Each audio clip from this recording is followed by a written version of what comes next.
Yeah, so now we're recording. All Okay. right.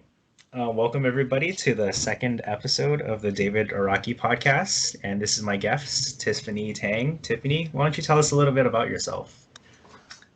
Hi everyone, I'm Tiffany. I grew up in Hawaii, and that's how I know David, but I moved away for college and now I'm up in the greater Seattle area. I live in Bellevue, Washington, and I just work up here. I'm a engineer, and I don't know, I think David said he wanted to talk a little bit about that today. Okay, I guess we'll start off from the very beginning. Why don't you tell us more about your background and your life in Hawaii? And I guess you can compare it to your life in Seattle. I guess before we get into the more serious things. Not too Okay, sure. serious. Sure. Um, so I guess I don't know how far back you want to go, but I moved Just around a lot you could just tell us in you Hawaii. could just tell us your high school and everything. Like Okay, how did sure. that go? Maybe Um, how what in high school led you to want to apply to the college that you went to and where you yeah, went to college and how that experience was. Just yeah, just talk about it. Sell okay, your school to the listeners for their okay, yeah. So I grew up in high school or whatever's. I was in Kalihi, but in middle school, or for sixth grade, quote unquote middle school, I got a scholarship to go to Iolani. So I got into both Punahou and Iolani, but Punahou never gave me any financial aid. So sorry, Buff and Blue, but I ended up going to Iolani.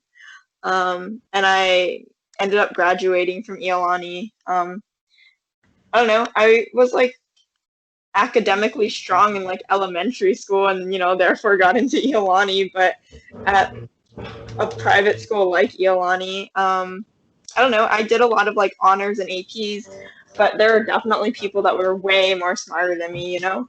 Um, but I was strong in like the math and sciences.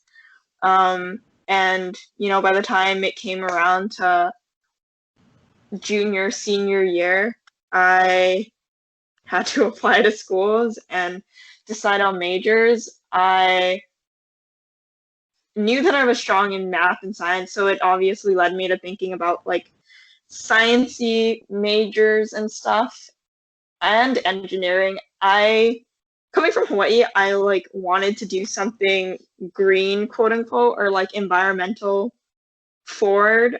So I actually thought I wanted to do environmental engineering because I didn't know exactly what environmental engineering was.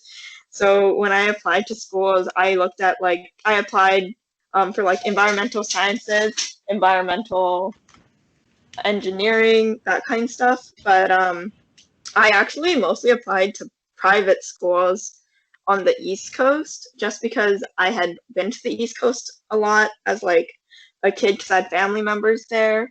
But I actually ended up going to the University of Washington, and it's because I had a lot of friends who were in Seattle, in the greater Seattle area, who really encouraged me to look at UW. And when I looked at UW, I realized they had a really strong engineering program. And even though UW has this system where you don't get into the major directly, I felt pretty confident that I was academically strong enough that I could get into engineering. Because there are some people who unfortunately don't get into engineering, and sometimes just end up majoring in something else that might be another type of science, or sometimes they transfer. Um, and I was pretty confident that I could get into the engineering. But I think everyone thinks that going in, but I was lucky enough to be able to do that. I ended up studying material science and engineering. I did my undergrad at UW in material science and engineering. I focused in renewable energies. I did Perovskite research for solar cells. And then I ended up doing my master's as well at UW, where I focused in composite materials. in the Department of Material Science and Engineering. So that's kind of my background. Yeah, that just sounds like two very different things, like going from like renewable energies into like composites. Or are they a Yeah. lot more related than like, most people might think? Yes and no. I guess the way I feel like it's similar in my path is that I always thought of like, what makes like what is the green aspect of it? So like obviously renewable energies, I think is pretty obvious what the green aspect is of it. But for composite materials, I think one of the big draws of composite materials in aerospace is that it makes planes lighter and stronger, and therefore, with a lighter plane, you're carrying less weight, so you use less fuel, and therefore there's less carbon emissions. Or you can increase efficiency with like a higher load, so you can carry more stuff per flight. And in that sense, it's also more efficient and better for the environment. So to me, that was kind of like how both materials were like environmentally friendly or like environmentally like forward thinking, I guess. But they are pretty different. I just in school, I I think like my senior year of undergrad, I started becoming way more interested in composite materials. So I kind of used my senior year to like learn more about composites and kind of start transitioning. And then I found and talked to a professor that would let me into his lab for my master's because I really liked that professor and I thought his research was really cool. I ended up doing my master's with him and I really enjoyed it, and I really enjoyed composite materials, and I thought they were really cool. So yeah. Oh, okay. Honestly, like not from a background of like any engineering and just like very like, basic science, like what Yeah. are composite materials? Like could you like, in a sense like explain to the listeners like what composite, materials are? Maybe are there any like classifications or anything and categories or whatnot? Yeah, so there are a like super wide variety of composite materials. A composite is essentially like two different materials combined to make one material. So you usually have like something that's a filler and then something that encompasses the filler. So I worked mostly on carbon fiber reinforced plastic. So like the thing that fills it out is, or like the thing that reinforces is the carbon fiber, and then you put it in a plastic, and the plastic is the matrix that holds it all together. So usually a composite takes like kind of the best characteristics of like two different materials and combines them into one, right? So like maybe like the lightweightness of plastic, but the strength of carbon fiber, and you combine them to make this thing that's lightweight but really strong. But there's also CMCs, so that's ceramics matrix composites, and then MMCs are metal matrix composites. So, and then plastic matrix composites are the three big composite categories. And depending on like what your use is, you'll probably use different types of composite materials. Well, I guess like which ones do you work with in particular? So I worked a lot with TMC, so polymer matrix composites. Hmm. Um, Carbon reinforced plastic is a Hmm. polymer Okay. matrix. Oh, that's interesting. And are you allowed to say like what your research or your projects were on, or are those classified? Um, for my master's, I worked on something that allowed us to figure out, I guess essentially thermal mapping. We did thermal mapping of composite materials. So what thermal mapping is you kind of just create a heat map, or like, you make a map of where heat is applied. And we did that of composite materials to figure out if this thing called incipient thermal damage was occurring in the composite material. So incipient thermal damage. Oh, you're perfect. Like, I don't even have to ask you to explain what certain things Yeah, are. yeah. People, the listeners can't see, but I can see David's face every time I say something technical, and he just kind of giggles because he's like, "What is that?" So I know I gotta explain what it is. Perfect. Making my um, job easy. yeah, but incipient thermal damage is like a type of chemical degradation. So it makes the product weaker, even though it's hard to see by today's testing methods because there's no physical thing that happens. There's nothing physical to see. So, yeah, sorry, that's my dog. Are you running a puppy mill? No, I'm just kidding. There's just one. There's just one very angsty dog. Yeah, he's a fun boy. I've met him when I was up there, so. Yeah, he's got lots of energy. But yeah, so I just did research on how to. We were doing thermal mapping to try and figure out when incipient thermal damage was occurring in composites, in carbon fiber reinforced plastics. And yeah. I guess like what information would that tell you for like, everyday like usage of such materials?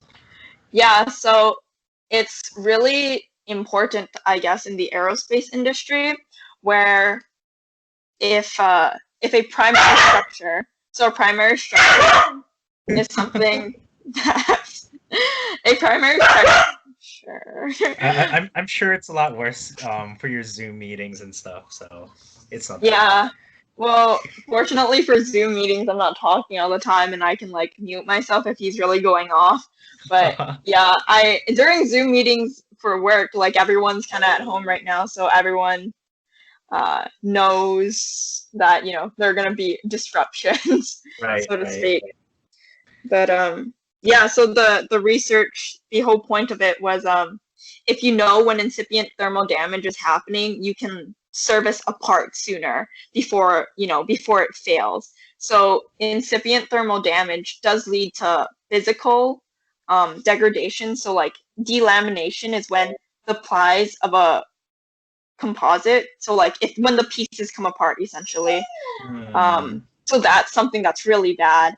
But if you can service the part before that actually happens, because incipient thermal damage is happening, that allows you kind of time in advance before like that happens, that really bad thing happens, because incipient thermal damage does degrade the properties of the material, even without seeing that physical damage. So So it's already. would a good Yeah. analogy be like an expiration date for the material? um Maybe. Yeah, in terms of like it's expired, but you don't have a good way of telling it. So I guess what I was working on would be, that expiration stamp that Mm-hmm. that gives you an indication that start smelling the milk or making sure it's not chunky when you pour it out, Oh, kind of a thing. or maybe it's like your oil change reminder on your car or something Yeah. like. Yeah. Okay. Yeah. Yeah. Okay. That's a So very good way of like understanding it. yeah, it Cool. just gives you an idea. Hmm. Okay, I guess let's take it back to like, the whole environmental side of it, since you said you're, really big on that. That solar cell thing and the battery, like, talks like going on right now are kind of interesting. Do you have any like comments on that? Um, I don't know. I guess I've been out of solar for a few years. I graduated with my undergrad in 2018, so I haven't really focused on solar since then. I guess what specifically are you curious about in terms of what I Um, have an opinion on? I guess like yeah, where are we in terms of like solar like, technology and maybe like battery technologies? Yeah. Okay. So I guess my thing that I worked on a material called perovskite for the semiconductor layer, and the whole like premise of working with perovskite was that it's an organic inorganic compound. So, pitons, the organic component, is just really cheap. Um, and the idea was or is, I don't know where the current state of that research is just because I stopped following it, but the idea was, we could eventually replace silicon with something that's much cheaper. The unfortunate thing is that I believe when I stopped researching, the most efficient solar cell was created using lead. So there was concerns about encapsulation and, if it's a solar cell that goes on top of someone's roof, if you have leaking or like any sort of leaching of the lead into like water systems or, like there's just like questions about implementation on a larger scale. But I think what people saw in it was that, we would have an abundance of raw materials for solar cells, which is not necessarily something silicon provides right now. And then I think for batteries and like where things are with like Tesla, for example, I think it's great, and I think that we're definitely going in the correct direction. I think my concern comes at the end of life. I don't think the entire like life cycle analysis has been done yet, where we know how to create this thing. We have like cradle to birth, but we don't have we don't have to grave. Like we don't know what happens afterwards. We don't know how to recycle these batteries, and we don't really have a good way of disposing of them. And that's kind of where my concern lays with batteries right now. Oh, okay. So it's almost like the whole like plastic situation we're in now, where Yeah. back in the day we knew how to make a ton of plastics, and now we're dealing with the consequences. Yeah. Okay. I guess like with that in mind, like would you say what would you say would be the best renewable like energy source or resource? The best, I kind of like hydro. I know a lot of people like nuclear, because nuclear is technically the cleanest when done correctly.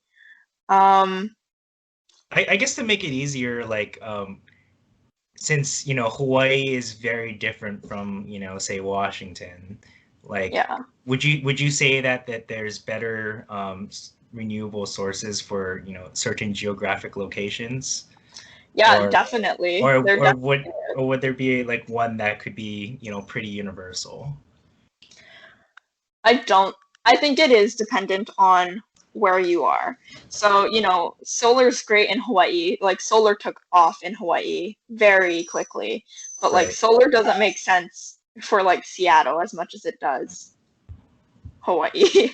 And something like hydro makes sense for, or like I know there's waves. That makes sense for Hawaii, but that doesn't make sense for like Nebraska. Yeah. Or I mean, there is the Missouri River, so I'm sure you could harvest very little, at least some energy through, local streams and rivers. Yeah, but I guess, if you're landlocked, wind might be a better potential resource than wave, or, if you're not somewhere that gets sun all year long, better than solar. Yeah, I didn't realize like how like into like the environment you were. I mean, I'm not saying it's a bad thing or anything. I think that's a very good thing. But I'm kind of curious to know like what got you interested in like the environment, like renewable energy sources, and to even like pursue, or at least at one point in your career, be involved in like that science. Yeah, I guess like kind of growing up in Hawaii, like you do see like native plants and animals, and like we have tons of invasive animals and species in Hawaii that got introduced. So kind of I feel like a lot of people in Hawaii have like the idea, as cheesy as it may sound, like Malamadina, and it's just like it's Okay, like can you translate that for our non-Hawaii listeners or listeners not from Hawaii? I mean, it essentially just means like take care of the land, right? So I think a lot of people who grow up in Hawaii or live in Hawaii for long enough have the idea of, or understand the idea of taking care of the land. Because, we appreciate and enjoy the beaches, and therefore you can't just pollute the beaches. Or like right now, like Kailua Beach, like Lanikai, there's tons of erosion there that like even when, I'm 24, when I was younger, that erosion wasn't as bad. So it's just kind of crazy to see things like that happen. And it's the idea of like things being available now, or when I was younger, and them not being available for my kids or like later generations. That idea of if people don't take care of things, like things are going to disappear. I kind of wanted to fight that. And that's kind of where I guess like I got my environmental bug or whatever. But I don't know, my auntie's also like a zoology major. So like she cared about animals. Some of her friends are also like botanists. So kind of growing up, like, we would go spend a Saturday trying to cut down as many like invasive trees as we could or whatever's. I think kind of that stuff instilled in me like how important the environment was and how finicky the environment could be, and like how detrimental like a little bit of human involvement. Yeah, I actually I have a planned podcast coming up with one of my friends that's like doing some conservational work, so I'd like to talk to him about that too.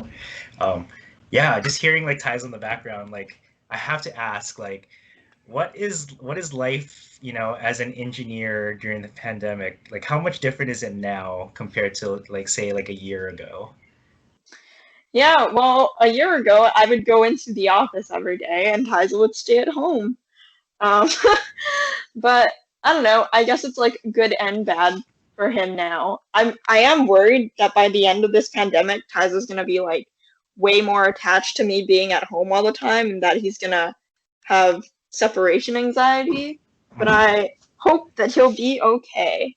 Yeah. Um, but yeah, I mean, a year ago, I think lots of engineers don't work from home. Um, a lot of us go into the office, whether just because that's like what is socially acceptable, or that might be like what the job mandates. Um, Do you think but moving forward that maybe a lot of engineering positions might be online and not like at a physical office or? I think it really depends on what type of engineer you are. Mhm. So I have friends who are hardware engineers, and even throughout the pandemic, they kind of have to go into the office just because you can't do hardware engineering from home, or it's very difficult. You have to take the equipment from the office into your home and stuff like that. Um, my housemate, one of them, he's a software engineer. Um, I think they are working from home, at least until next year, and I know there are some other software. When you say next year, do you mean 2021 or 2022?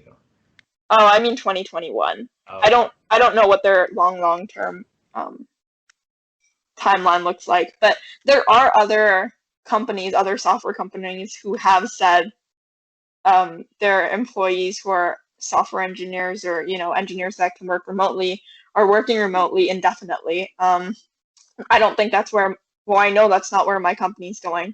I I know my company wants us back in as soon as they can, do so safely. But I don't know if my company knows what that timeline looks like yet. I see.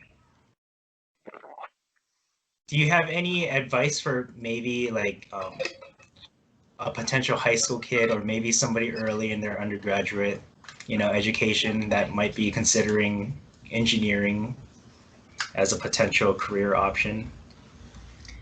Yeah, What I would you guess. and I guess like also like what's the biggest misconception about engineers? Oh, that's hard. Well, I guess if someone's considering engineering, I would highly recommend it.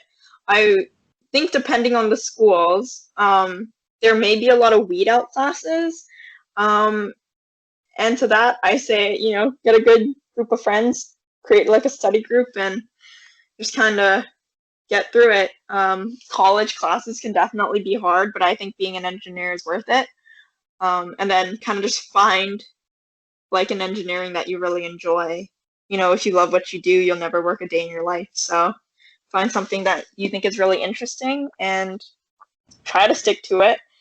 And if you don't like it, you kind of heard how like drastically I changed from undergrad to my master's. You can always do something else. And I guess if you're already in school, maybe you're like trying to figure out how to get like an internship or something. I know that right now, a lot of internships either got canceled or, you know, they're just not hiring for interns. It might be really difficult to do this too, since not a lot of schools are meeting in person. But I know when I was a student still, I would always really recommend people get involved with research. But that's just because I was very interested in research. But also, research is a type of hands-on experience. It is something that I think can get you, you know, a job in the future, or, you know, that hands-on experience in a lab doing research can get you an internship, which can get you a job in the future. So I think looking into research is something that would be really beneficial for someone that's in school or, you know, in high school trying to see like what's interesting for college.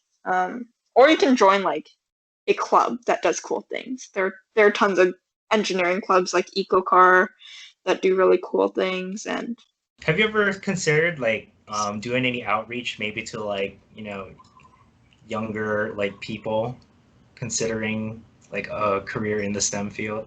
I feel like you'd be a pretty good spokesperson. I have only done outreach like through my college. So I was president of this RSO. It's like a club. That's what UW calls their clubs. I was president of this RSO called Material Advantage, and we did do outreach, but it was mostly just to like elementary schools. I don't. Maybe we did a middle school or something, but uh, we would go to like their STEM or STEAM nights. It's essential, or you know, it's essentially like their science fair or science nights, and we would have a booth and kind of show them like really cool materials things. So you know, we would freeze tiny marshmallows in liquid nitrogen, and then we give them to the kids to eat, and that would kind of show them like how material properties could change based on temperature, or Okay, we'd what happens to the marshmallow once you freeze it in liquid nitrogen? yeah, so when you freeze the marshmallows in liquid nitrogen, they become brittle. Hmm. Yeah. Okay. Uh yeah, it goes through like material changes. Um I forget what I can't think of it right now. It goes through a something point that takes it from like this soft ductile thing, right? Like when you think of a marshmallow, you usually think of something chewy. And then when you freeze it, it becomes brittle and it shatters. So, you know, you could, and some of the kids would just like throw it on the table once they figured out that it shatters and it kind of makes a mess. But yeah, it's just kind of something fun to show them. It just kind of makes a mess. Well, yeah, because it shatters when it's cold, but when it goes back to room temperature, it becomes like mushy again. Oh, So yeah, I'm gonna have to look up a video of somebody like shattering a marshmallow. marshmallows. Yeah. Yeah, it's pretty cool. Or we had this thing called Hmm. Engineering Discovery Day at UW, and I think they would take racquetballs, throw them into liquid nitrogen, and then shatter those as well. Hmm. Because So like yeah, yeah, you would bounce the racquetball to show them that it's bouncy, and then you'd throw it in the liquid nitrogen, and then you would take it out of the liquid nitrogen and shatter it, and that just showed like how the properties changed based on the temperature. that just like seems like a very elaborate way of saying that like, oh look, water freezes into ice, and look, it can crack and go boom. Yeah, kind of. Except, you know, on that UW don't like budget, you guys can afford liquid nitrogen and racquetballs. Yeah, yeah. We liquid nitrogen is definitely not something that you can get willy-nilly. It's because you need to be able to like store it properly in like a Right. dewar, and it's definitely dangerous if used incorrectly. Yeah. But yeah, I, it just shows the ductile to brittle transition. mm, you didn't want to just make them ice cream or something with the liquid nitrogen? I felt like that would be kind of cool. We definitely did that during like our barbecues and stuff, but that wasn't Uh, something that for, wasn't a science demo. yeah, Yeah. exactly. Okay. Huh. Was there anything else you want to talk about? I'm like trying. Mm, I'm honestly like kind of like all over the place right now. Like, yeah. yeah, I guess like I'm a big advocate for material science and engineering. It wasn't something that I ever knew about while growing up in Hawaii, but like recently I went back to Iolani and I talked to some of the teachers there, and I've learned that they now have material science classes, or like, one or two material science classes. That's way more than like when I was there, so I thought that was super cool. I think material science is really cool. I think it's kind of like the most interdisciplinary engineering, because anything and everything has to do with materials, right? Like we had professors that were doing cancer cell research. We had professors like working on armor, because like they were using Kevlar and stuff. Like we had professors doing teeth research, like because like fun fact, your teeth are a composite. Like there's just such a wide variety of things you could do with a material science and engineering background. Mhm. So I know not a whole lot of people know about it, because like mechanical engineering and like electrical engineering and computer engineering are like the quote unquote sexy engineering.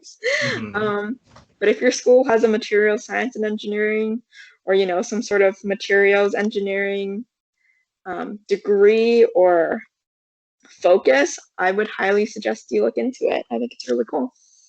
Okay. Huh. I guess like here's like another question.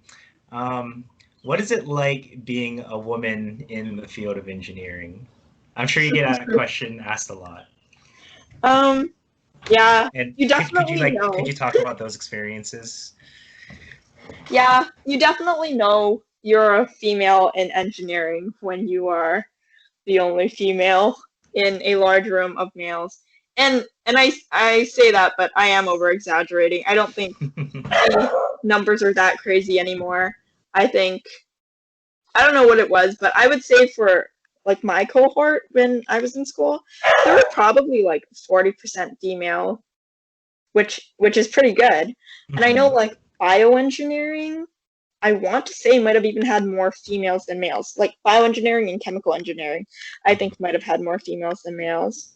Um, but like mechanical engineering definitely had more males than females. Mhm. And I think that kind of just Do you have any potential is how it was. explanations for why certain fields of engineering might be more saturated than others in terms of like, yeah, Um, the male to female ratios or whatnot? I think. I mean, I don't really know, but I mean, we're not. Again, we're just getting it out there. We're not experts. Like, we're just like yeah, This is all speculation. Like, yeah. so don't hold our feet to the fire if anything like comes from this. I know for like bioengineering, sometimes it was like people who maybe wanted to go to med school later. And I don't know, David, I know you want to go to med school in the future. So, Oh, like, I think there are more females. Are there more females that go to med school? Is that like a correlation? Or like there's more nurses that are female than male? So, like, maybe there's like more females who like bioengineering, maybe? I don't know. yeah. I mean, I always consider that maybe there are like particular like differences in like interests based off of gender, whether or not like it's innate or caused by society. I don't know, but yeah. Yeah. I think a lot of it is societal based. Like, Yeah. I think, a Do you lot want to of go into this discussion? Like, yeah, I'm sure we could talk about a long time going through this stuff, but I don't know, but I mean, like, like for like mechanical and electrical engineering, I think those were male dominated for a very long time. Mhm.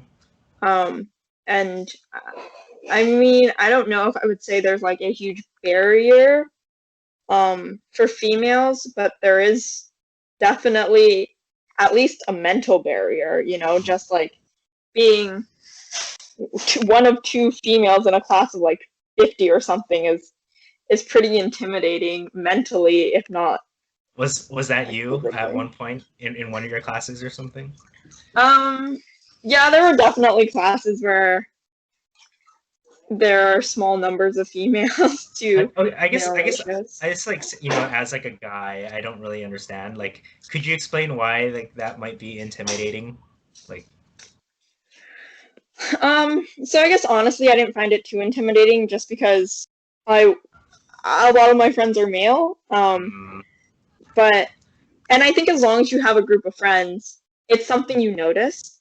mhm. But I found it to be something I could overlook relatively easily, just because I had like I don't know if it's called I don't know if I want to call it conviction, but like I knew I wanted to do engineering and I was going to do engineering. Hmm. Um, Like and nobody I was gonna think keep you from your goal.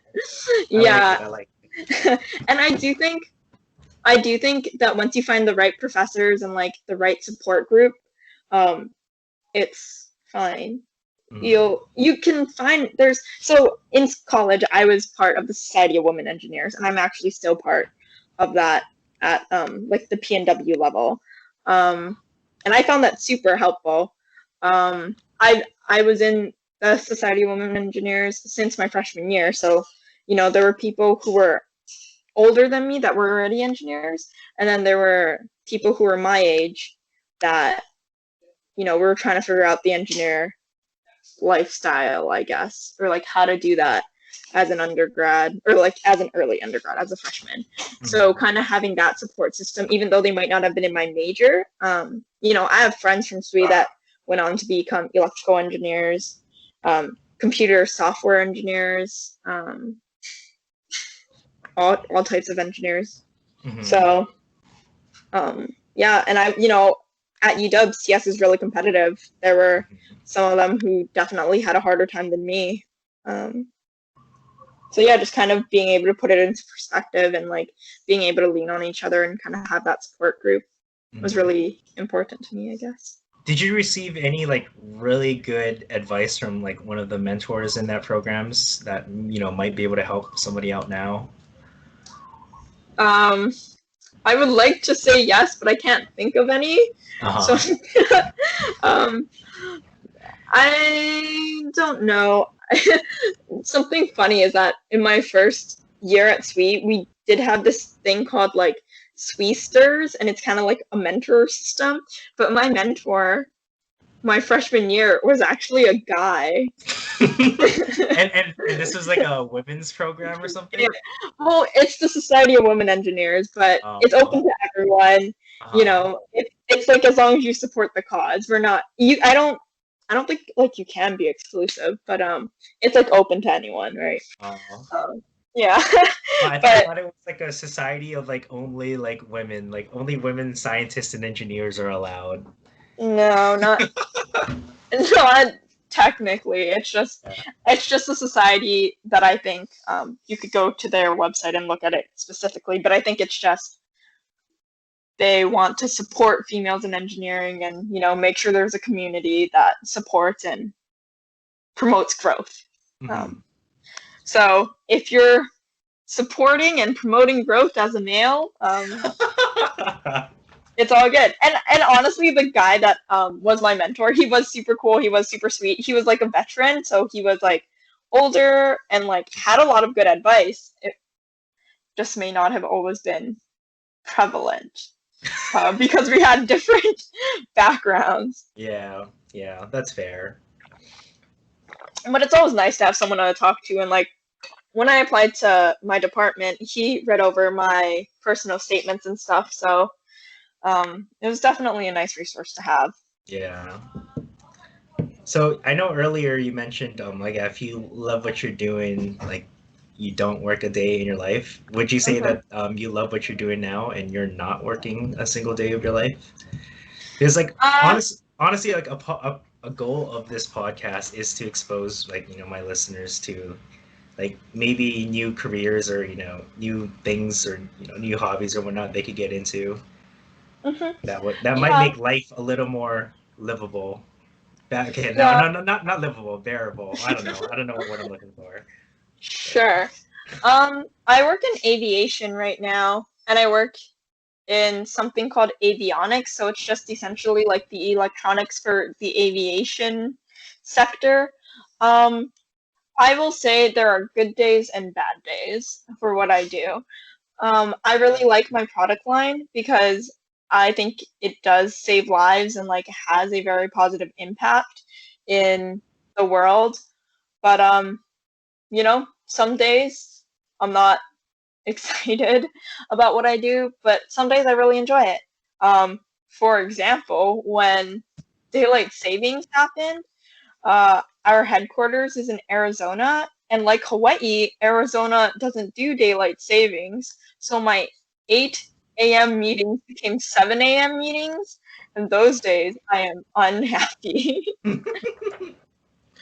They're on the uh, West Coast, but they just decided to not do daylight savings. yeah, yeah. I don't know. I don't think daylight savings is a good idea in today's society.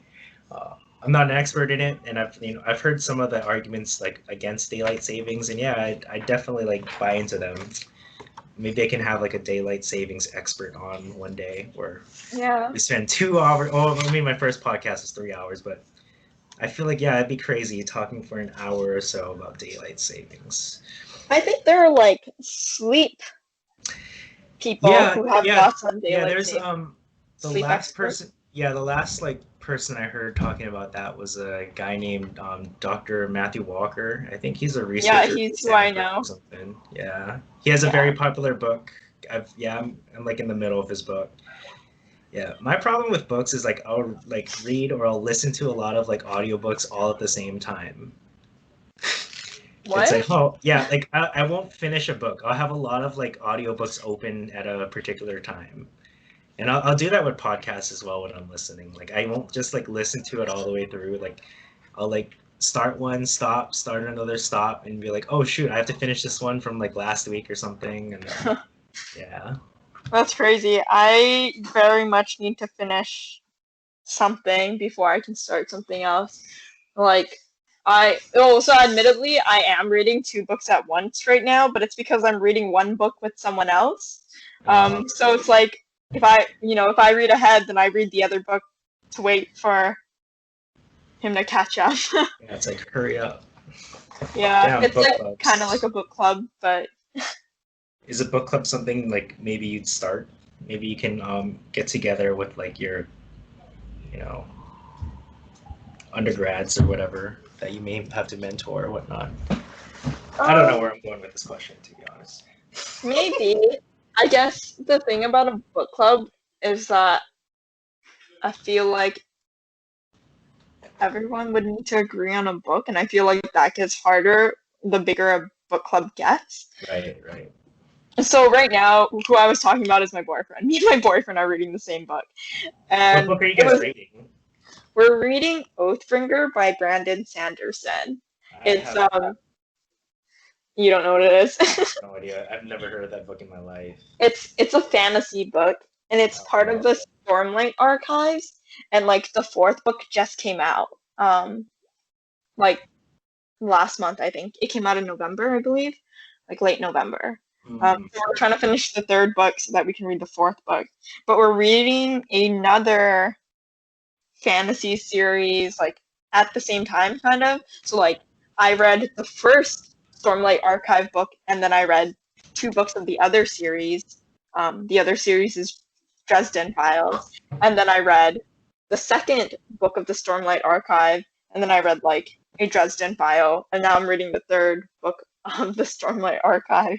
is Um, fantasy like your favorite genre to read? um, no, not necessarily. I do enjoy fiction quite a bit, though.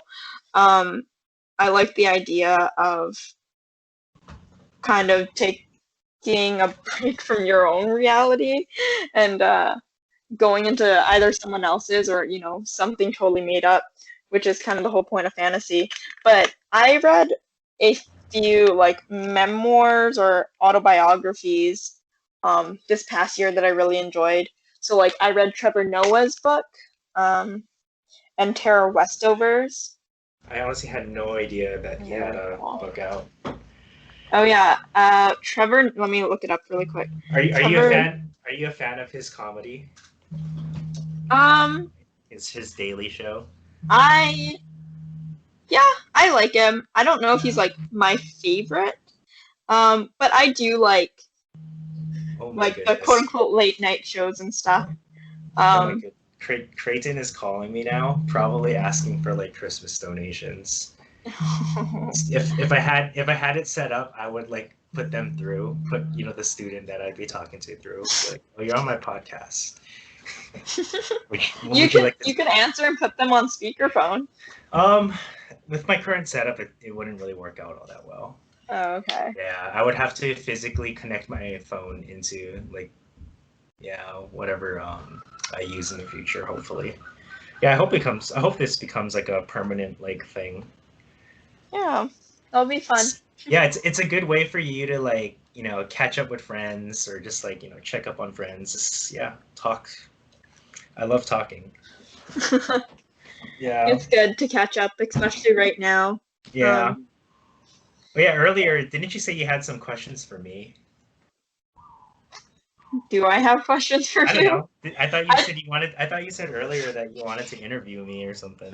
Well, I don't know about interview. I just want to catch up. I feel like you and I haven't talked super in depth for a while. Yeah, I mean, life happens, like I was pretty busy with research. Like, I think I'm done with research now, so that's pretty exciting. I think I'll go into my research, like, with my viewers, like, later. I'm not really excited to be talking about it at the moment. But, I think for the most part, my experiments are done. I finished analyzing my images that I took. And, now it's just, like, some other stats work that needs to be done, and it's just finishing writing, and I should be all done. Nice. I guess... Something that sorry.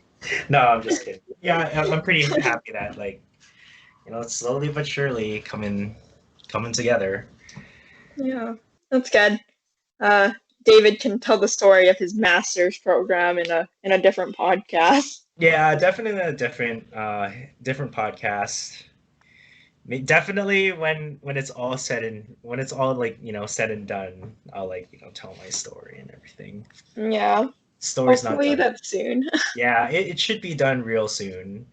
It's looking like probably it's looking like probably like maybe the first week of January I might be done. So yeah, that might be exciting. It's just getting the last few loose ends tied and then just writing everything, getting it in. Nice. Do you have to defend? Yeah. Well, I'm honestly not too worried about defending, it's like the stuff that I've been working on for the past 3 years or so. Yeah. And then I'm the only other than my advisor, there's no real other experts on the thing that I'm doing research on. So I'm not expecting too hard of questions, and if they are, it's the background, it's really sad. It's yes, it is in neuroscience and whatnot, and it's you might only hear of what I'm doing research on in 1 or 2 lectures, and the thing I'm doing research on is things called dendritic spines. So it's something very specific, and I really don't know how much it would transfer over to when I eventually or hopefully get into med school. So, but I mean, it's still interesting. It is Alzheimer's research, so it's very prevalent in this day and age. Yeah, especially with life expectancy going up, and it is an age-related disease. So we are expecting to see a lot more instances or cases of Alzheimer's disease, unfortunately. Yeah.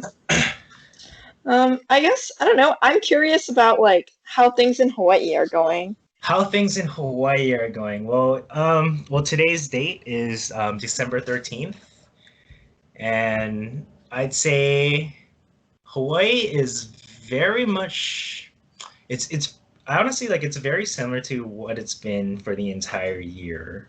Like we've kind of been locked down and we kind of stayed locked down this entire time. But is Hawaii really locked down right now? I Well, see people. like I wouldn't say like lockdown. It isn't as like strict where like if they, if you got pulled over for like running a red light or speeding or something, what they would also ticket you for, violating um the COVID like quarantine or like yeah. Wait, so what is the lockdown or whatever? What is Well, the mandate in Hawaii right now? well, I didn't realize the it was thing that about strict. the thing about Hawaii's like politicians is like I don't know. It just seems like there's two like opinions and they can't you know Decide on one or something. both sides can't decide on what's best for us. Like one side thinks they're doing the best thing, the other side thinks they're doing the best thing. We do have a new mayor that was elected this year, so like that'll be kind of interesting to see what direction he takes us in. And it's the first time he's been a politician. So Oh, okay. yeah, Who so I think is his name it? is Rick Blangiardi. I think he was like an executive for like Hawaii News Now or something. Oh, interesting. What are Yeah. his like views? So I guess Um, also when I well, it was graduated undergrad. it was also really funny, and like this isn't I'm not trying to get too political or anything yet, or maybe even at Yeah, all. Because I don't know anything. Like I'm a sure. dumbass, but like it was really funny because his opponent was calling him the Trump-like candidate, and like he won in a landslide, although like Trump lost in a landslide for the presidential. So I thought that was Um, I thought it was a little funny. was Caldwell running again or? No, Caldwell had his two terms. So Oh, the okay. other guy running was a guy named Keith Amamiya. Oh, okay. Yeah. Oh. Yeah, because I don't vote in Hawaii anymore, I don't pay as close attention as I probably should, What do you, just because what do you think about how Seattle's been in terms of like dealing with the pandemic?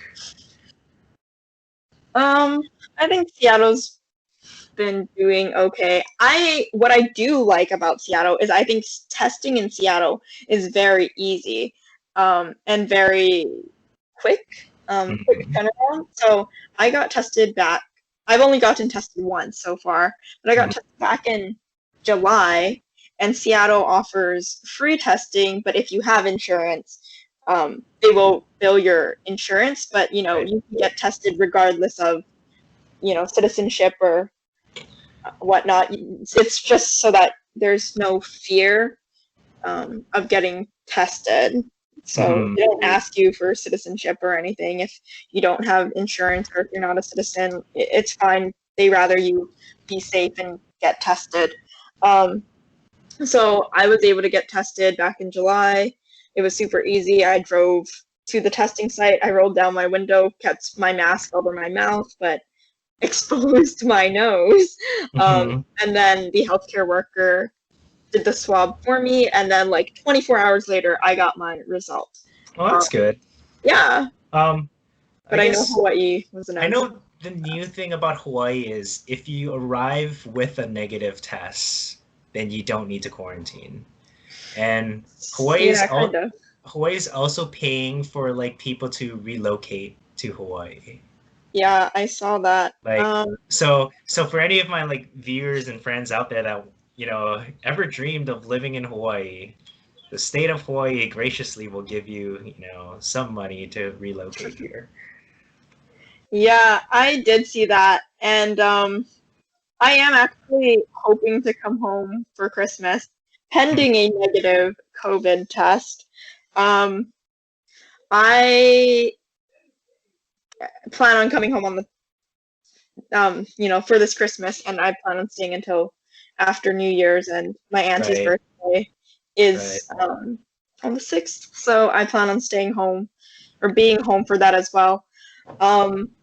Hawaii's travel COVID testing thing is that you Yeah. need to be tested within 72 hours of your last leg of the flight. So if you have a connecting flight, your test needs to have been administered within 72 hours of that last leg. And then you have to have the negative test result uploaded and everything before you get on your plane. Right. So that's I really know difficult. an issue that I've been seeing with that is a lot of people's results haven't been really certified or something, or like it wasn't Yeah, from a certified testing like facility, and so they have to quarantine. yeah. Yeah. I Hawaii. was what I always planned like Hawaii would have eventually did was maybe you could have had like, a public health nurse go to like, house to house and take like, COVID tests where like we can Yeah. maybe get people out of like quarantine, faster than like the 14 days or 10 days or however long the quarantine is nowadays. Yeah. But what do Mhm. I know? That's just an idea I had. Like I don't know if that idea was like ever thought about or anything. Yeah. I guess the question becomes like out of whose pocket. Um, Well, I mean, Hawaii has a lot of money left still unspent from the CARES Act, so that definitely could have, been a place where they could have spent some of the resources. yeah, Um, that might well, become a politics also, question. the state of Hawaii has reached out to me and wanted me to, tell you guys if you have the restaurant card, please spend all your money by 11:59 on Tuesday. Yeah, so for some people that were receiving unemployment, they received the $500 cash card to be Oh yeah, I used at heard about that. restaurants. Yeah, and it seems like it was a really good program. Like I've talked to like some friends that said, yeah, like people that paid with it were very generous tippers, and like of course you hear the other side of it where like they aren't the best tippers, but I mean, yeah, every little bit helps. Like I don't necessarily know like how much that helps with the economy, but at least it allows people to keep their jobs and people to eat good food. So Yeah. Yeah, I whenever I go home, like my favorite thing is kind of the food. So yeah, and it's sad that a lot of the businesses and stuff had to close. Like earlier in the pandemic, like Pine and Jigger had to close, but I was so happy to yeah, I was they happy to reopened find out or that they're reopening next year in the Alamana Hotel. So I'm excited for that. yeah. Yeah, it is definitely sad. Yeah, I've seen that definitely happen a lot, like not just in Hawaii, but like in Seattle too, like all these mom and pop like stores and stuff, they Mm. get hit the hardest for sure. Yeah, it's unfortunate, but I'm Yeah. hoping that somehow we're all able to get through this. Yeah. Yeah, the vaccine is supposedly out. Are you gonna take the vaccine? I think once it's like my turn to get it, I will take it. Uh, I'm not yeah. like a frontline healthcare worker, so I'm Uh, not, and I'm also not, in a high risk anything, so mhm. not really, I'm not really in a position to take it anytime soon, unfortunately. Do you know anybody that has caught COVID? Um, yeah, I do actually know a few people who have gotten COVID, but I don't know anyone who's had like any serious symptoms. I had a few Yeah, friends, like same here. Like, yeah, but I had a few friends who they had to take their engineering exams. There's something in engineering you can become an EIT, which is an engineering and training. You take the fundamentals of engineering exam, and then afterwards you can become a professional engineer. So you take the PE exam, and I had a few friends who had to take the PE exam, and after taking the PE exam, they actually tested positive, mm, um, even though they were asymptomatic, and then they just yeah, quarantined until they tested negative again. I know that they were having a lot of issues with the Mcat as well. Like a lot of the examinees were testing positive. Like yeah, I was scheduled to take the Mcat in April, but that got canceled because of like the first like wave of shutdowns. And then Hmm. I was gonna take it in like September, And then yeah, we had like our second wave of like shutdowns and whatnot. So Yeah. yeah, It's hard for Hawaii, obviously, but my friends actually had to travel to a different state to take yeah. the exam. Um, Like yeah, that's what like they were like trying to tell me to do. It's like, oh yeah, you may need to take it at another state if you want to apply to med school this year. And I was just like, yeah, maybe that's probably not feasible for me still being in grad school. So are there any med schools that are waiving the MCAT? you know, Because I not know that there's some colleges that were waiving like SATs. SATs or whatever, or ACTs, depending Well, on. I think like waiving the MCAT would be a lot more difficult than say waiving like the SAT. Hmm. Because like I feel like when it comes to like professional schools, like you kind of need like something to standardize like all your applicants. Sure. Yeah, I mean like if not like what if you went to like a very easy university and I'm not a med school like admissions like expert or anything, but what I've always wondered is like yeah, what if you went to a really easy, relatively easy undergrad and got like a 4.0, whereas somebody that like might have went to a much more difficult program and they like ended up with like a 3.0 or something, like how But would I you guess reconcile both results or both applicants? I guess don't like admissions people know reputation of schools though? Like, Yes. someone that went to Harvard is I, gonna. I mean, yeah, I'm sure if you went to like an Ivy League school, like I'm sure there's that, but I'm really not. I have an idea of like how like certain like med schools like work in terms of application, but like nothing like definitive. Hmm. But like Sure. like I know that the MCAT is just like another metric they use to like compare you against your peers. Yeah, I Yeah. guess I'm kind of over standardized tests just because Yeah. it has changed so much from like when I took standardized tests to like the SAT, for example, they've like changed it, and like the AP exams have like changed since I took it. How Um, how much different are they now? Like I honestly have not. Once I took those exams, like I did not think about it like whatsoever. yeah, I guess I only thought about it because I have a brother who's only 2 years younger than me, but Yeah. his stuff was different than mine was. Like I took, I don't remember, it might have been like I took AP Physics, Mm. um, and Yes. like I took AP Physics B, I believe, but his AP Physics was like split into like AP Physics 1 and 2 or something.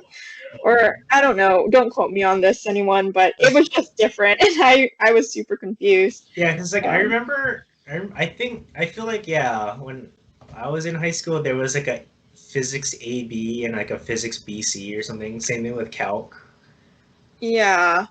I that was definitely calc. I don't know if that was physics, but yeah, like, and I think they changed the SAT again, right? Like, there's some that are at a 1600, but when I took it, it was at a 2400. For the SAT, yeah, it was Yeah, does 24. that It ring a was bell? yeah, it was 2400, and I was taking it too. I got like the easiest to remember score because it's only one number, two numbers. What did you get? Huh?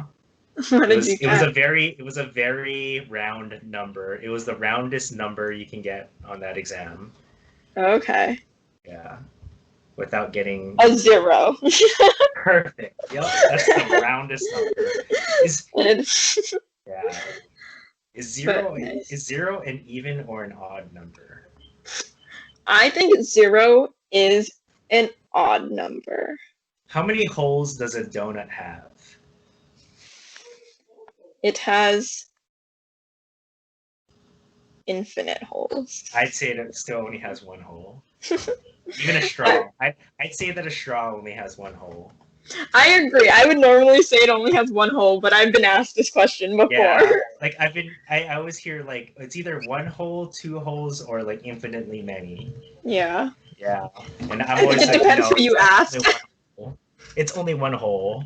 It's like if I suck through a straw, like it's not coming out of another hole. It's still in the Yeah. same. Like As an engineer, for functionality, I would say there is one hole. yeah, But I don't know. Especially a donut where you could like, especially like mini donuts, I can eat that in one bite. So there's one hole. like those If it's a orbital long brain straw, then yeah. but Yeah, didn't would you move to Mars? Elon Musk calls you up and he says we need people to move to Mars. Like, would you volunteer to move to Mars? I would not move to Mars. I like being close to my family and friends. What if they came with you? No, I would not want to What? be with people on Mars. Oh, yeah. Honestly, it's the only reason why I decided to get a master's. Like, with the off chance that I need to move to Mars, the option's there. Yeah, I do not. Yeah. Yeah, I don't know. I got my master's because I really enjoy research, to be honest. And you know, as you are finding out, have figured out, David, your master's includes a lot of research. It does. And me personally, I knew early on that research wasn't my favorite thing to do. Like there's certainly times where it's like, yeah, if my experiment worked, I'm super happy that, it worked. But it's just that for me personally, the lows aren't worth the highs when it comes to research. Yeah. Where it might be, the case for other people. Yeah, I think you might also be in a field where it's harder. I have friends who are like bioengineering, doing their PhDs in bioengineering and stuff, and they've told me like 7 years is a good deal to get their PhD in 7 years, and it's because they work with essentially like living organisms, right? Right. And therefore they're dependent on that. I'm pretty sure that yeah, there's a PhD candidate in my lab now, and I don't want to be speaking for her because honestly I'd love to have her on. I respect her knowledge and stuff a lot, but yeah, I think she was supposed to finish up this semester as well, and yeah, I might be having to push it off to next semester. Yeah. Yeah, honestly, just COVID kind of ruined a lot of things for a lot of people. I had intended to finish up this program by last March, or at least over the summer, but we had some lab shutdowns, so that wasn't very feasible. We kind of just pushed off the entirety of everything. Yeah. That's sucky. My brother actually just started a PhD program, so I'm kind of hoping maybe he'll finish before I finish my master's. No, no, I think he's looking at 5 years. In engineering as well? Yeah, he's doing his PhD in mechanical engineering.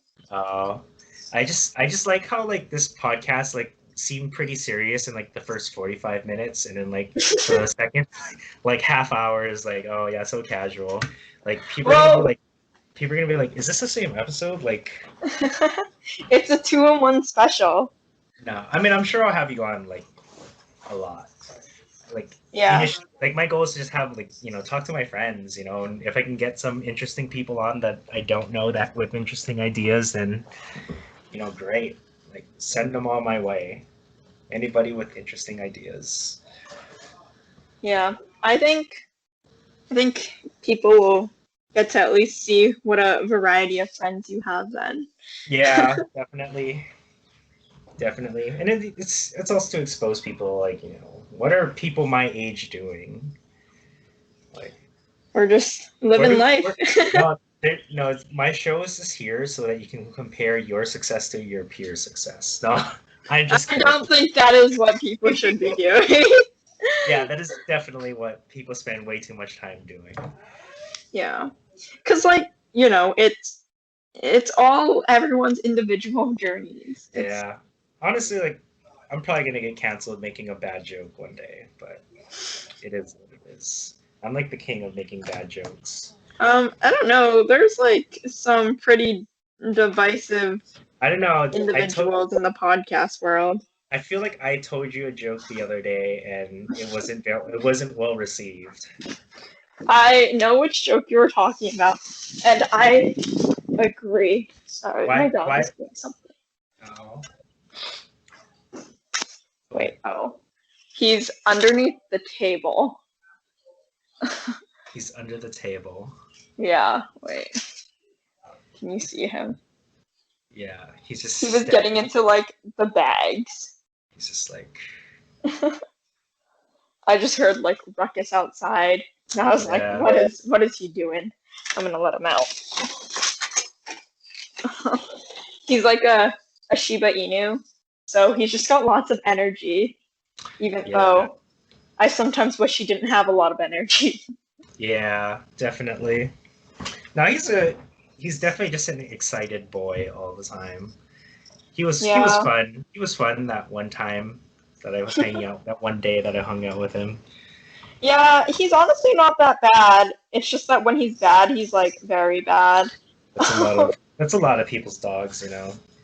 Yeah, he just turned 3 like in October, and I've talked to like other just dog owners in general, and they're just like, yeah, between like 3 and 5 they change a lot, and between 5 and 7 they change a lot, and I'm like, this dog's only 3. Like how hard is it traveling nowadays? Like now that you have like a fur baby. Um, it's yeah, it is kind of difficult. I guess I'm lucky. My housemates are gonna help watch Taizo when I go home, if I go home. Yeah. And my boyfriend who is from Washington and he's in the area and he's gonna help me walk Taizo. Well, I thought he was gonna come here too. No, Matt is not gonna come to Hawaii this round. Oh, Yeah, so there'll be I more. think yeah, I think he wants to. We kind of talked about it, but I don't think this is the time. Yeah. Yeah, because like it's still kind of weird. Like you know, especially now and most years, like all the Moana would be packed, right? With people Hmm. just shopping and hanging out. But yeah, I went like last week Thursday, I think, and it was pretty empty. Dang. It was surprisingly empty. Yeah, and I guess like this time, when I usually go home, I do try to hang out with like as many people as I can, just because I only see like these friends like once a year, or maybe twice a year. Um, but like I haven't been home since January of this year when I went home for Christmas last year. I was supposed to go home in May, and that did not happen due to the pandemic. Um, and because I was working from home, but because I have the doggo, I couldn't just leave for like a long period of time and just work from Hawaii like indefinitely. That would have been So cool. Just ended up relocating with Taizo to Hawaii. Be like, yeah, I've take actually advantage, like take advantage of that state of Hawaii relocation stipend or yeah, whatever. I honestly can't imagine putting Taizo underneath the plane though.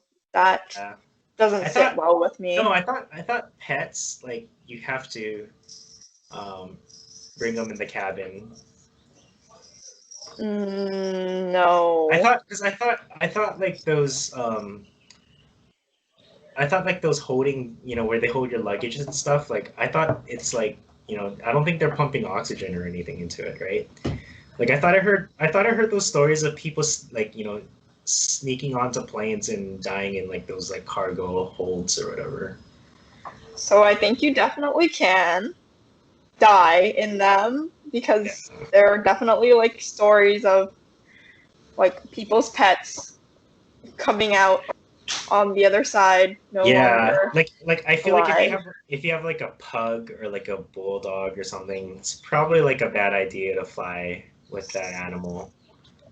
Yeah, and Yeah.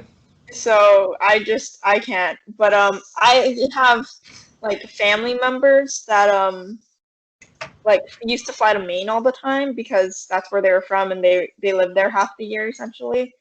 Um and they would fly their dog in the cabin. I mean, not in the cabin, sorry. She was a beagle. She would be in her carrier underneath. And, like, that was fine. And I know dogs do fly underneath just fine, but it gives me too much anxiety thinking about what might happen. So I'm, like, not super comfortable with it. You'd probably have to give them, like, what do they give dogs? Oh, the thing is, you're not supposed to sedate your pet.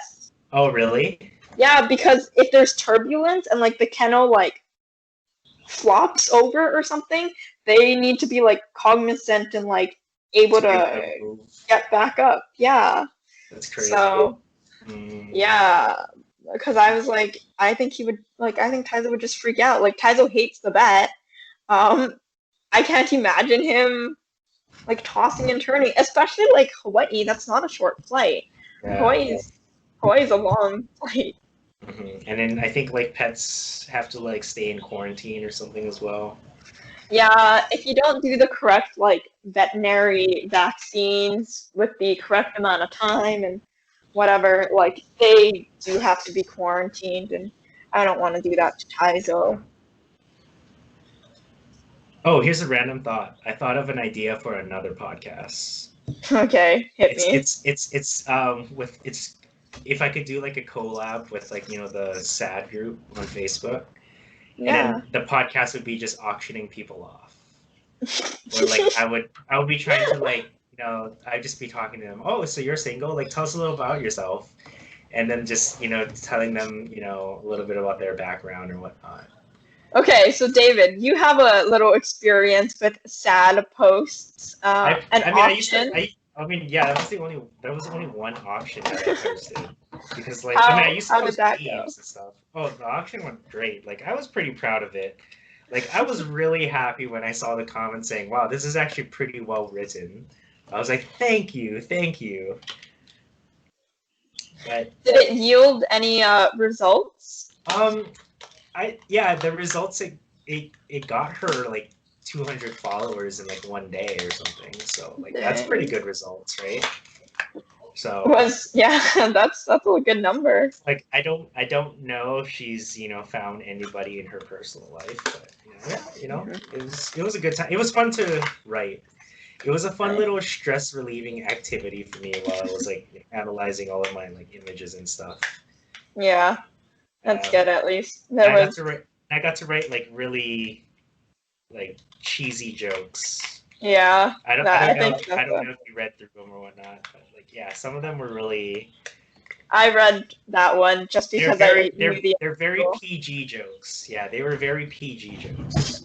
Not my forte. Like, I have a pretty dark sense of humor, and, like, I do want to do stand-up one day. It's trying to figure out, like, how are you gonna, like, be able to talk about those type of things in front of a crowd that might not have the same, like, humor as you. I think there are definitely some comedians who are not quote-unquote PG. Oh, yeah, definitely. But, like, yeah, so what, like, the really good comedians will do is, like, they'll have, like, multiple bits. Like, I think Jerry Seinfeld was, like, infamous for, like, having, like, 15-minute, like, rotations where, like, he would just have different sets for his, like, you know, stand-up time and stuff. So yeah, I really like Seinfeld. Yeah, he's a very, I mean, he's like an all-time great in terms of just, like, you know, comedy and everything. Like, at the time, everybody's goal was to have a sitcom. Yeah. Like, everybody's goal was. And, like, I think that was a very successful sitcom. It was, like, 7 seasons, 10 seasons, something like that. Very long, very long. It was like around the same time Friends came out, right?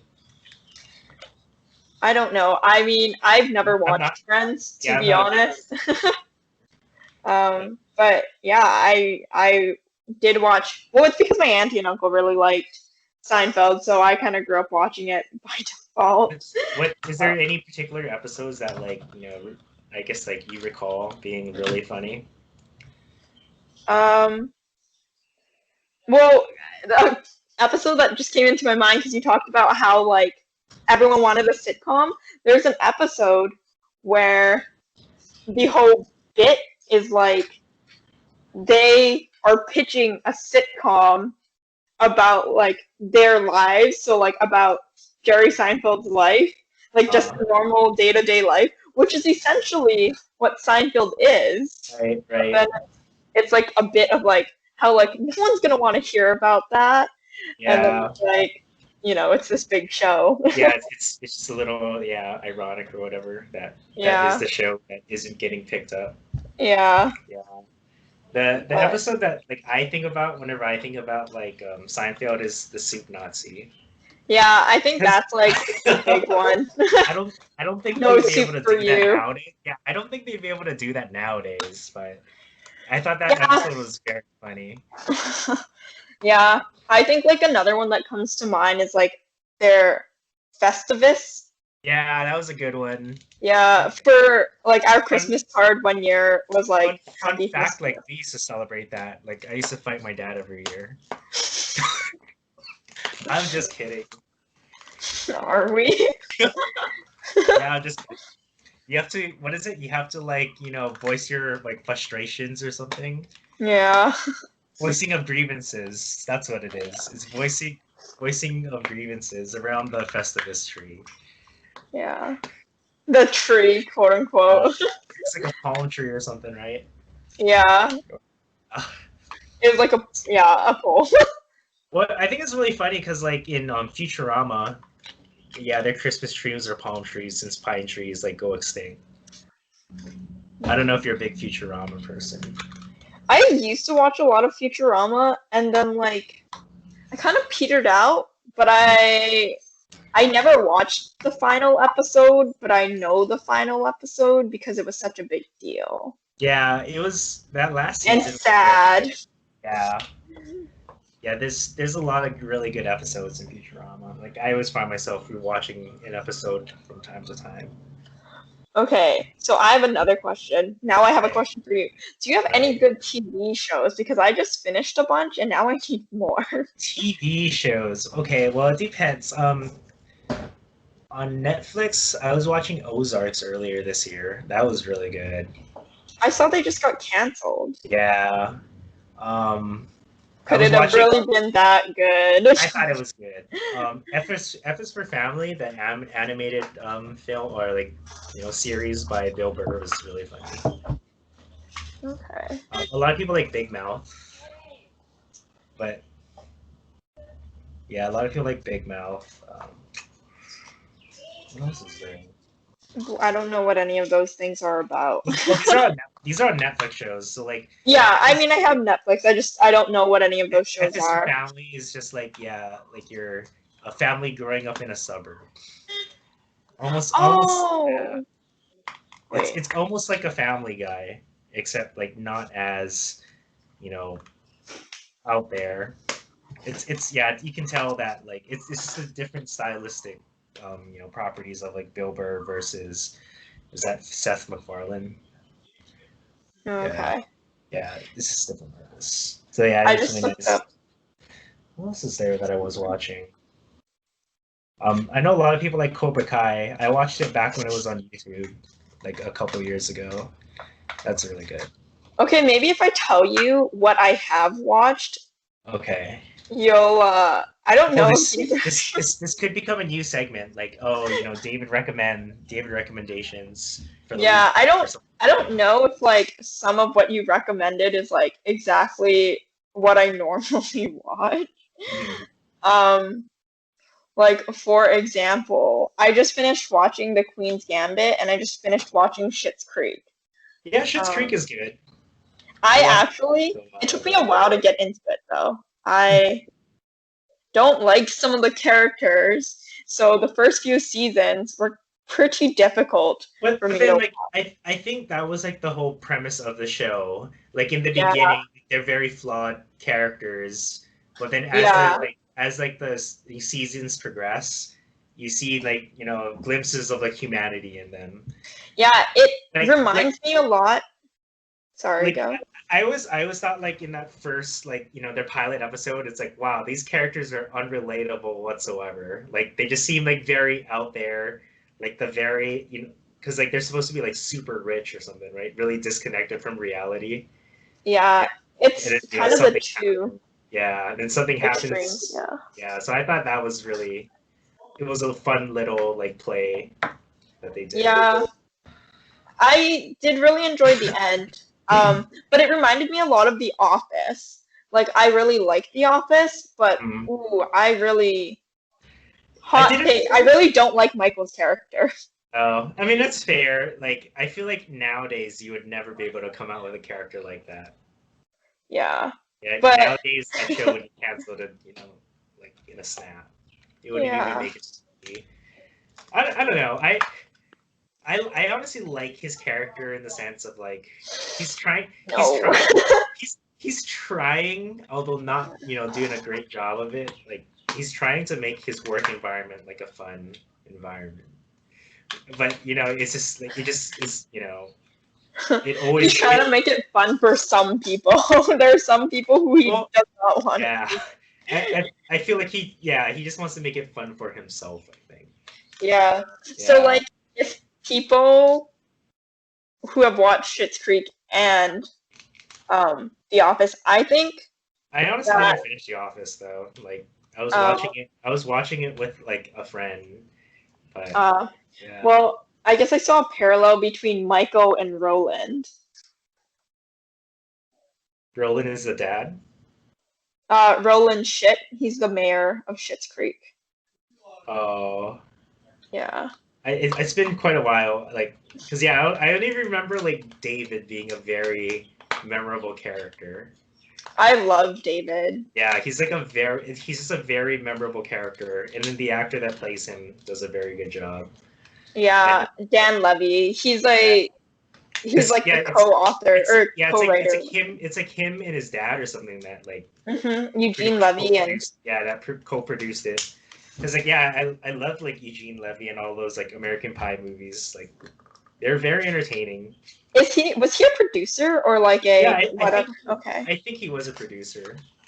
Okay. Yeah, I do know him from American Pie too. All of those American Pies, he always has like at least like one role.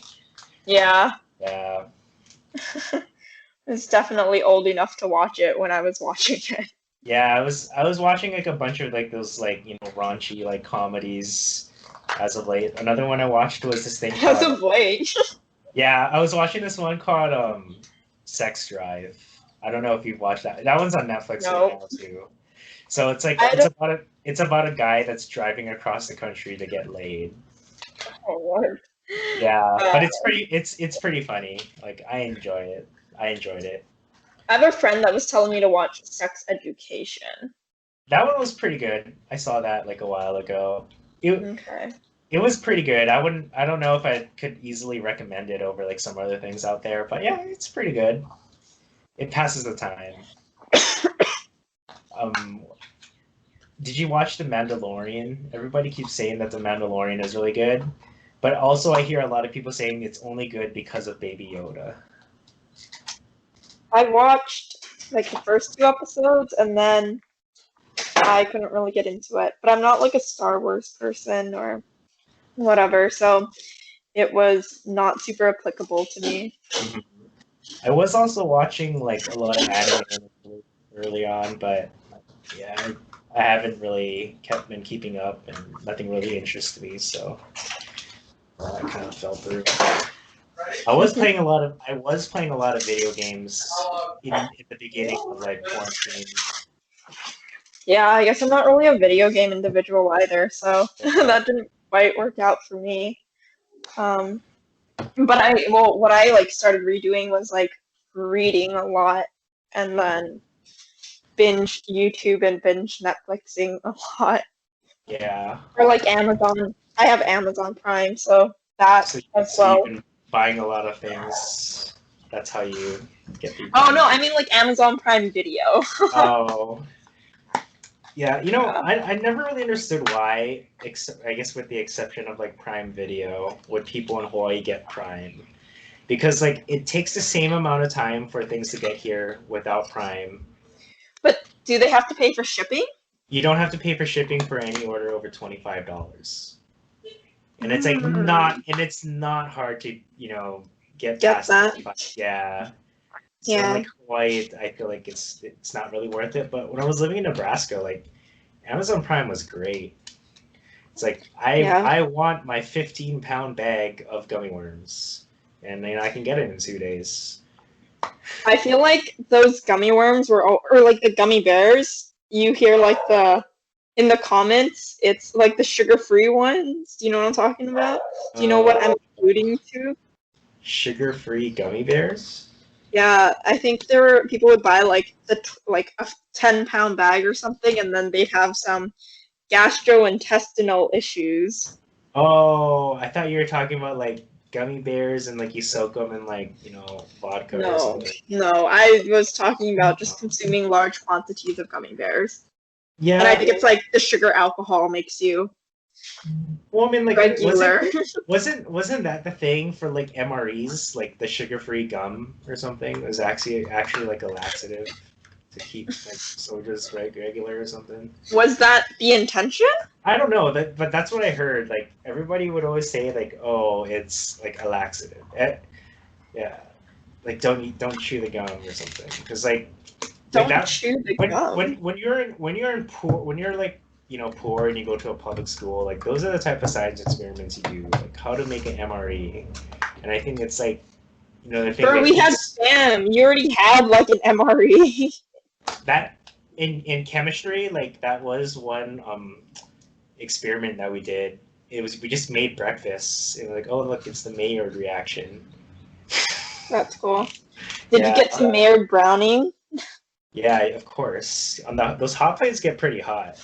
Yeah. Yeah. And there's I like watch this YouTube channel. It's Epicurious, but it's essentially like a cooking channel, and it's like they do 4 levels of cooking. It's like amateur, level 2 chef, like a professional chef, and then a food scientist.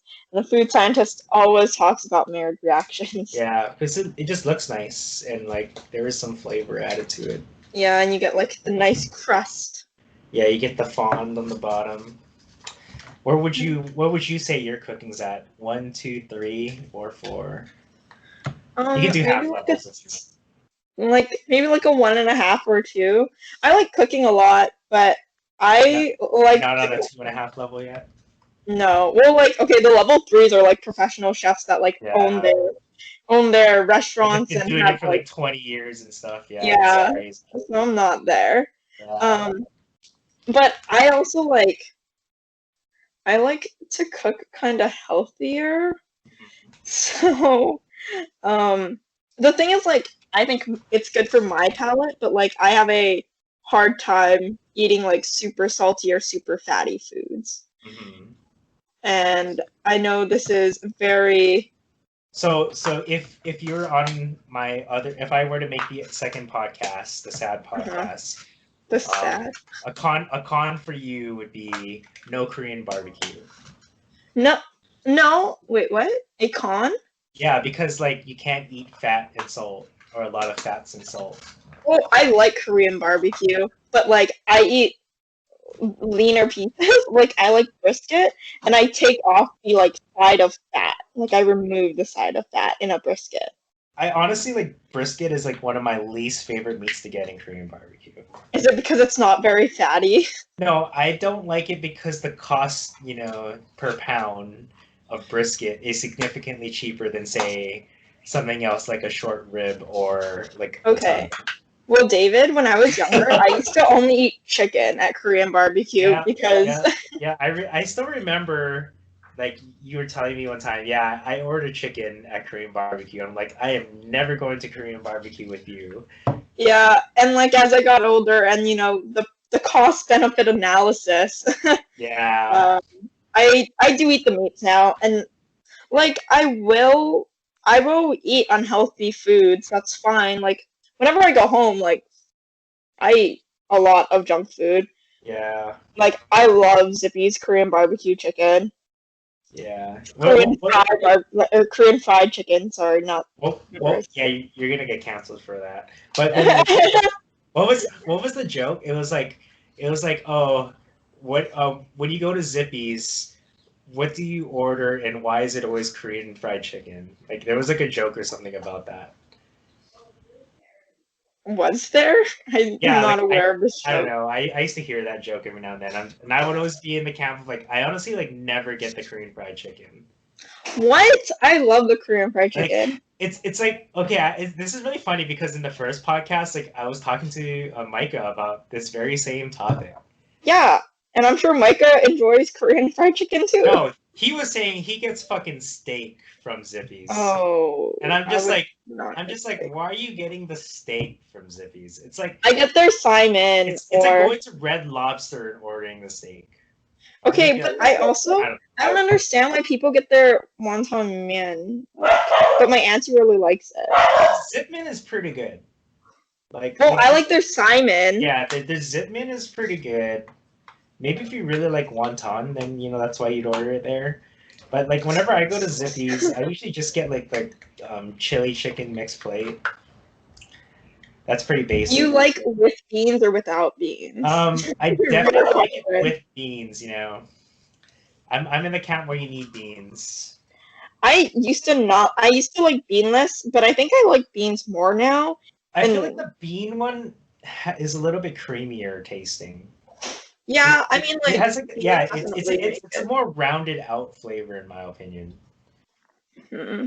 But like, yeah, you know, I've had like you know beanless many times in my life, and I feel like most people like beanless, to be honest. I don't understand why do beans get such a big, you know, why A bad does beans rap. get so much hate? Yeah, like I feel like now is like the perfect time. It's like everybody's wearing masks, so nobody can even smell your farts. And I mean, I don't think that's the only reason. or like if you fart in front of somebody, you can just be like, haha, COVID test. What? Yeah, you fart in front of somebody, just be like, oh, COVID test. How is I don't get it. But okay. Because like they say that like you know you lose your sense of smell or something, right? If you have COVID. So it's like if you fart in front of somebody and they don't smell it, you know, maybe you should mask up in front of them and they should get checked. Interesting. Yeah, so you know, train of thought. So do your part for public health and eat a lot of beans and fart in front of your family and friends. To make sure they still have their sense of smell. Yeah, you got to make sure your friends have your, you know, sense of smell, maybe even taste. You can fart in their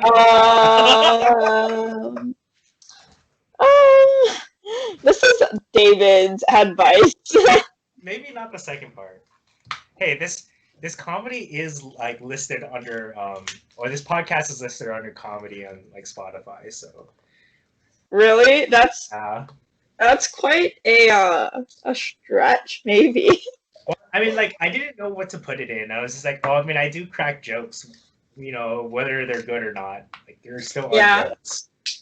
I did pretty good. Like the first episode, I felt like I swore, like me and Micah were swearing too much, but I don't think I've been keeping like a swear counter on like, you know, my table and it's at 0 right now.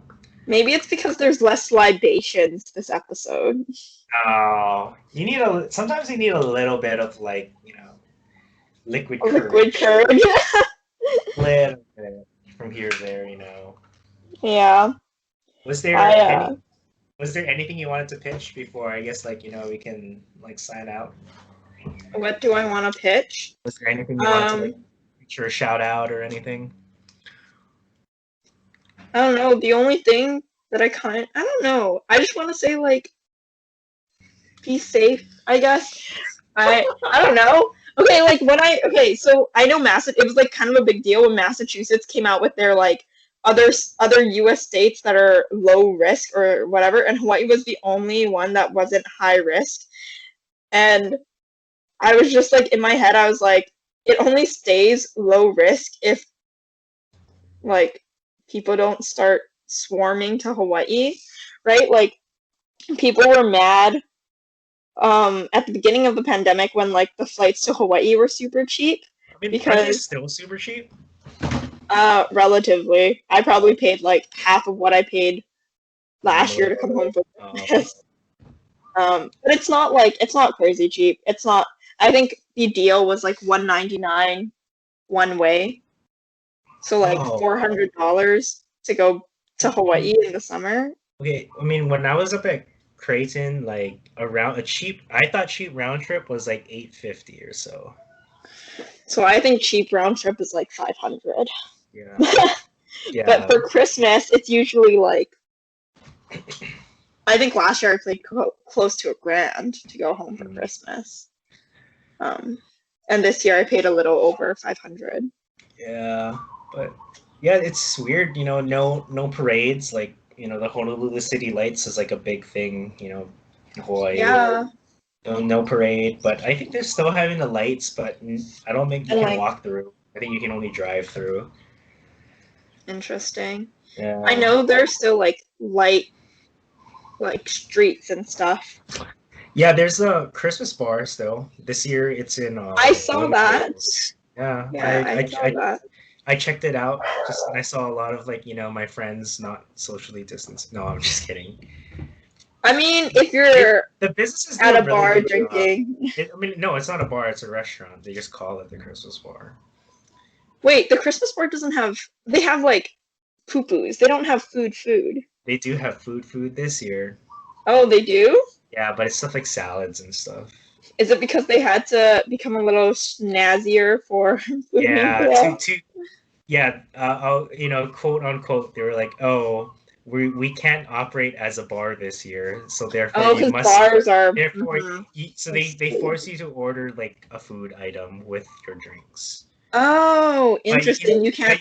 But then you can still reorder drinks without food later. You just have to had ordered at least one food item. I mean, that makes it more profitable for the bar.